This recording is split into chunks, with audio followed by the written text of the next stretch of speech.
napapaisip tayo kung dapat pa ba nating ipagpatuloy itong ating negosyong pagpapautang ng bigas o sumubok tayo ng iba.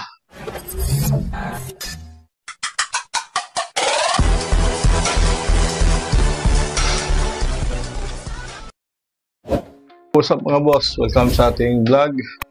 At for today's video, pag-uusapan natin kung bakit hanggang ngayon ay sa palagay ko hindi pa rin umasenso yung aking negosyo. So ilang taon ko na itong ginagawa pero kumbaga walang improvement. Para sa akin walang improvement. Sa ngayon ako ay nag-audit ng ating monthly capital. So same pa rin, no? Hindi tayo umaangat, hindi nadagdagan yung ating kapital at bagkos ay sakto lang, no? Magkano yung ating initial investment ngayong taon, nakaraan ng ilang buwan ay ganun pa rin. So medyo makikita natin, no? Pag meron tayong recordings ng negosyo ay makikita natin yung mga hints kung kumikita ba tayo o wala na. At napapaisip tayo kung dapat pa ba nating ipagpatuloy yung ating negosyong pagpapautang ng bigas o bubog tayo ng iba.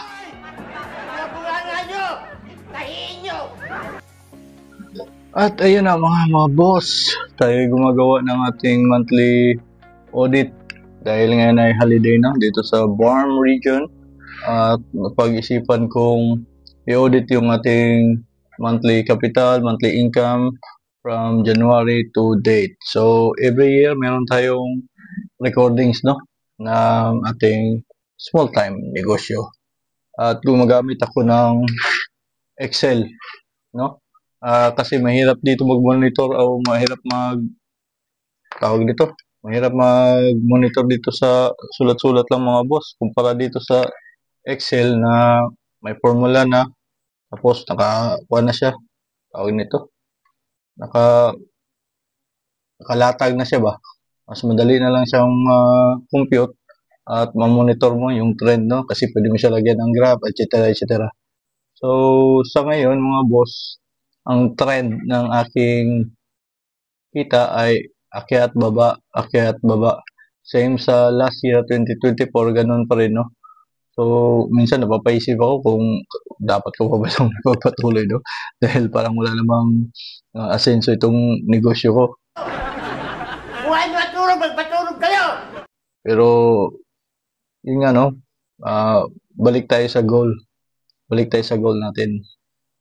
Kaya naman natin to ginawa itong side hustle nito ay para magkaroon tayo ng ekstrang kita, no? Para magkaroon tayo ng ekstrang pambayad sa mga bills, sa mga due natin.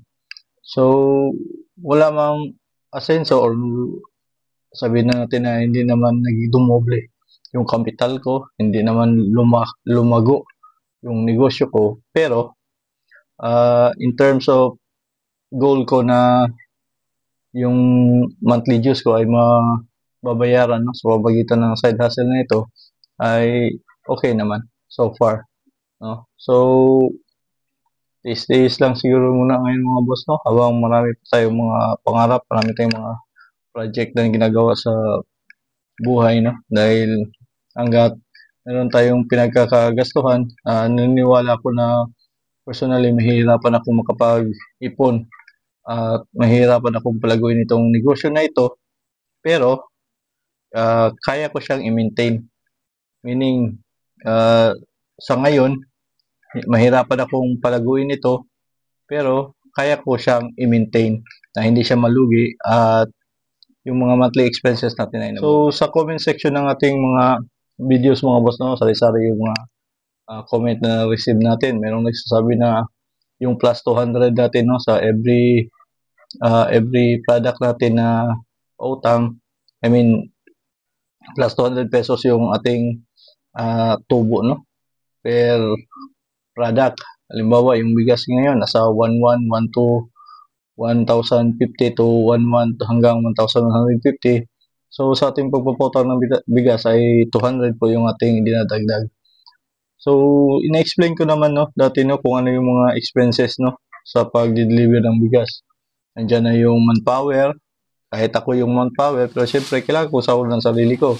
Yung gas, lalo na ngayon, hindi lang motor ating ginagamit, kundi pati yung ating service no, ginagamit natin.